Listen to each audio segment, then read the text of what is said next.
Monsieur Abdelmajid Tebboune, Azul Flech, Tahiyati Lakoum, bonsoir à vous. La conjoncture toujours de notre patrie est très difficile, donc nous nous adressons directement à vous, à l'Algérien, en tant que nous, pour parler de certains dégâts, certaines catastrophes, de certains risques que court l'Algérie à partir du 1er janvier 2022. Donc, Monsieur Abdelmajid Tebboune, nous vous parlerons essentiellement de trois sujets. La signature de la loi des finances de 2022, celle que vous allez faire, c'est la loi que vous allez signer. Nous allons parler de la négociation algéro-israélienne en rapide, en survol, et de l'endettement international de l'Algérie. Donc, avant d'aller sur ces sujets, nous sommes le 23 décembre 2021. C'est la commémoration du départ de Hussein Ahmed. Donc, comme nous l'avions dit, comme nous allons le répéter à chaque fois, sa mémoire nous est très chère.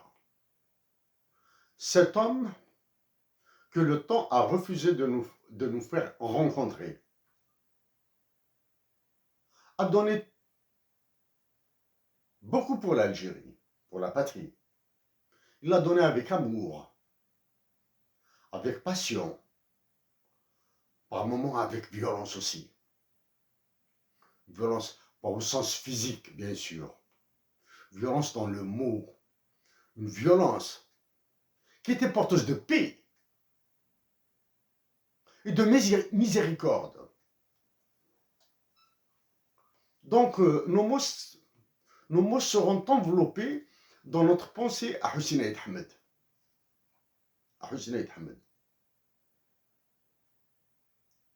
Monsieur Abdelmajid Tebboune, l'expression populaire dit que le monde est petit. À cette expression manque une autre, que le temps disparaît quand le monde est petit. Le temps disparaît quand le monde est petit.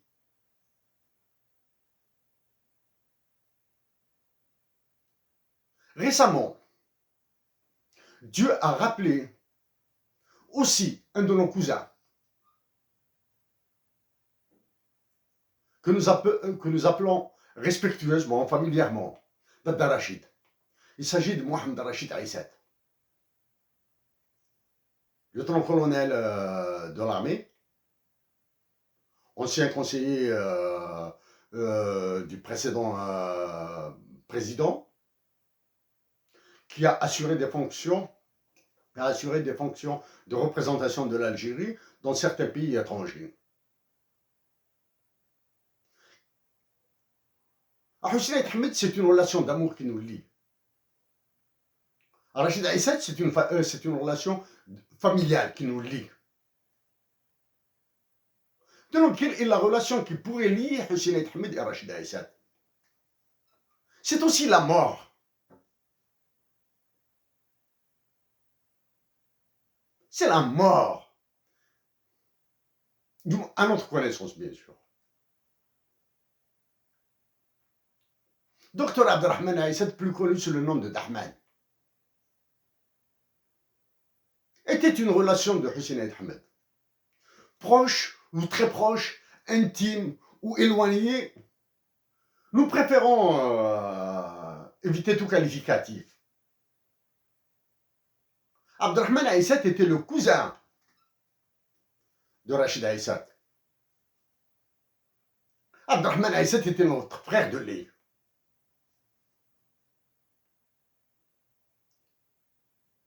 Monsieur Abdelmajid Tebboune, vous comprendrez maintenant aisément qu'en citant ces trois personnes, l'esprit qui nous anime, nous jurons devant Dieu, Wallahi al-Azim, Wallahi al-Azim, Wallahi al-Azim, que nous n'avons jamais eu d'échange de quelque nature qu'il soit avec Hussein Ahmed de son vivant. Wallahi al-azim, wallahi al-azim, wallahi al-azim, que notre cousin Rachid Aïssat n'a jamais abordé la politique ou un quelconque événement qui a engagé l'État algérien devant nous. Nous jurons devant Dieu, wallahi al-azim, wallahi al-azim, wallahi al-azim, que Dr Abdelrahman Aïssat, Dahman Aïssat, ne nous a jamais parlé du détail de sa relation à Hussein Aït Ahmed ou à Rachid Aïssat, qui était son cousin. Nous avions la relation familiale et la relation de respect. Le monde est petit. Et quand le monde est petit, le temps disparaît. Quand nous étions étudiants en Algérie, nous avons espéré éviter 2 années de service militaire pour le donner à une certaine situation sociale, pour les réserver à une certaine situation sociale. De par sa position, sans jamais nous adresser à lui, nous avons espéré éviter les 2 années de service militaire.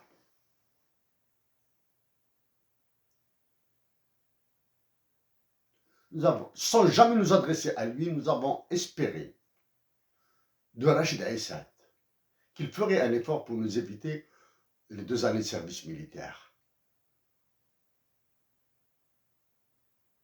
Quel service nous a-t-il rendu en nous laissant les faire? Monsieur Abdelmajid Tebboune, nous avons fait notre service militaire à Blida, de mai 84 à avril 86. C'est probablement l'une des plus belles périodes de notre vie. Nous le disons bien, c'est probablement l'une des plus belles périodes de notre vie. Parce que durant cette période, grâce au service militaire, nous avons connu d'autres frères, d'autres Algériens qui sont devenus des amis, qui sont devenus des frères pour certains d'entre eux. Des Algériens du Sud, des Algériens de l'Est, des Algériens de l'extrême Est, des Algériens du Centre, bien sûr, qui sont devenus nos amis grâce à 2 années de service militaire à Blida.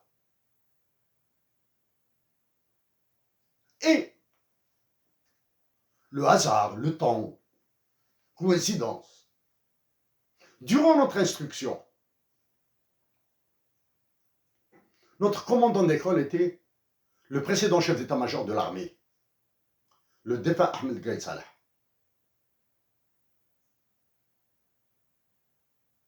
En citant ces noms, monsieur Abdelmajid Tebboune, tous ces noms,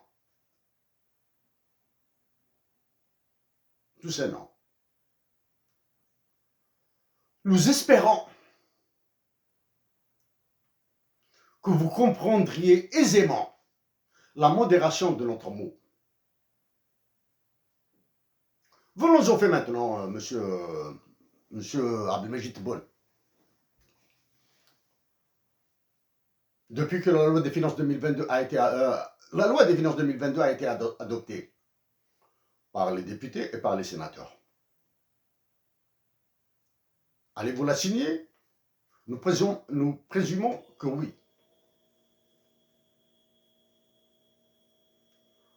Nous présumons que oui. Notre hypothèse de départ est que vous allez signer la loi des finances de 2022.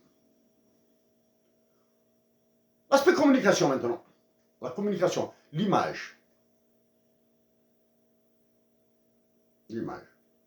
Allez-vous signer cette loi des finances entourée de généraux? Avec tout ce qui se dit, tout ce qui se raconte et tout ce qui se produit au sein de l'état-major de l'armée algérienne. Et nous profitons de l'occasion pour dire notre solidarité à tous les soldats algériens et à tous les officiers subalternes, en les suppliant de continuer à faire leur partie dans la défense de la patrie, dans la protection de la patrie. Donc, allez-vous signer la loi des finances entourée de généraux algériens?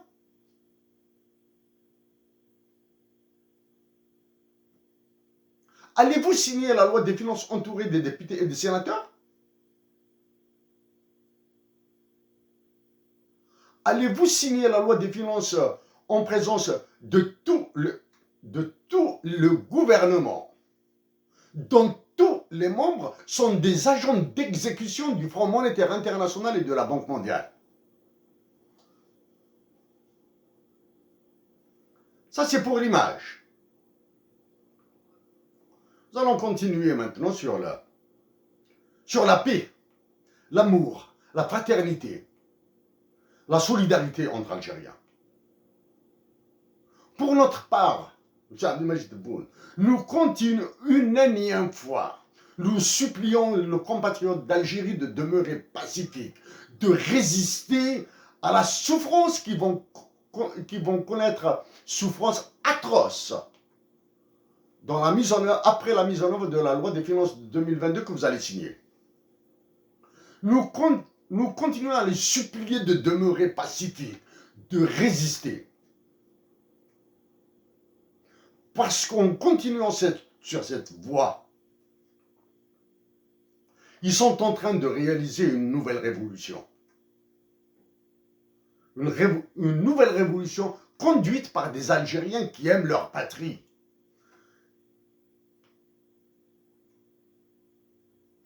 La loi des finances que vous allez signer est un enfer pour les Algériens.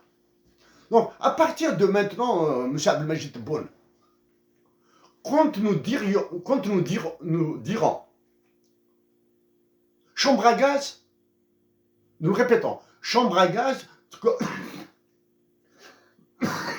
comme celle de Bergen-Belsen, comme celle de Dachau. Nous faisons allusion à la Banque centrale d'Algérie.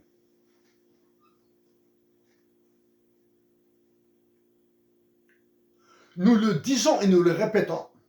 La loi des finances que vous allez signer demande de la violence pour être appliquée. La violence qui sera une réponse à la douleur des Algériens. Les Algériens vont se révolter, vont se soulever, tellement elle sera cruelle. Et nous répétons, toutes les violences qui surviendront en Algérie seront de la responsabilité entière de la Banque centrale d'Algérie, de la chambre à gaz et de l'état-major de l'armée. Monsieur Abdelmajid Tebboune, vous allez signer une loi des finances qui prouvera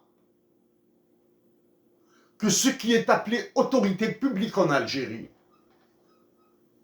a plus peur des étrangers que des Algériens.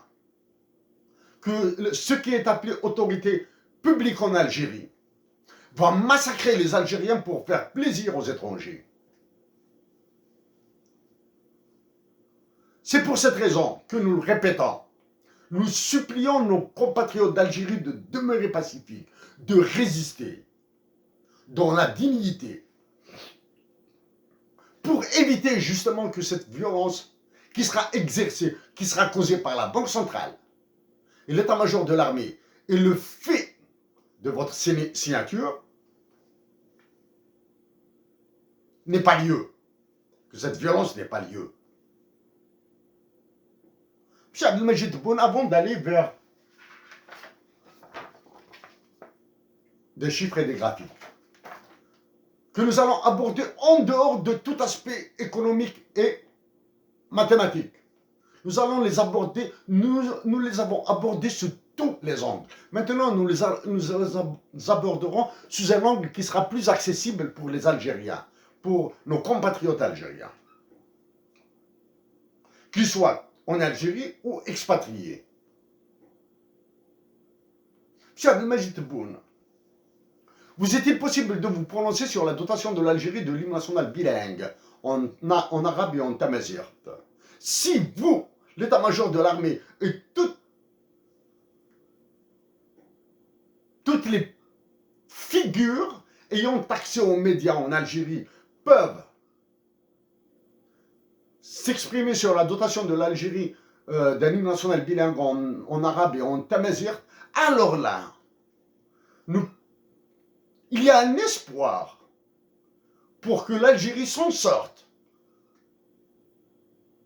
de cet enfer dans lequel elle se trouve et dans l'enfer dans lequel vous allez la mettre. Parce que l'enfer qui attend l'Algérie, celui des négociations, celui des pourparlers, celui de la soumission, demande de la dignité patriotique. Et la dignité patriotique algérienne ne peut être mesurée sans la majorité.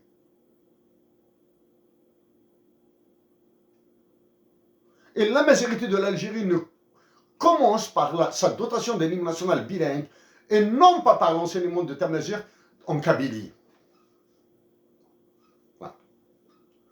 Et la dignité patriotique de l'Algérie commence par le respect de la Kabylie et non par cet exercice de pression fasciste sur la Kabylie.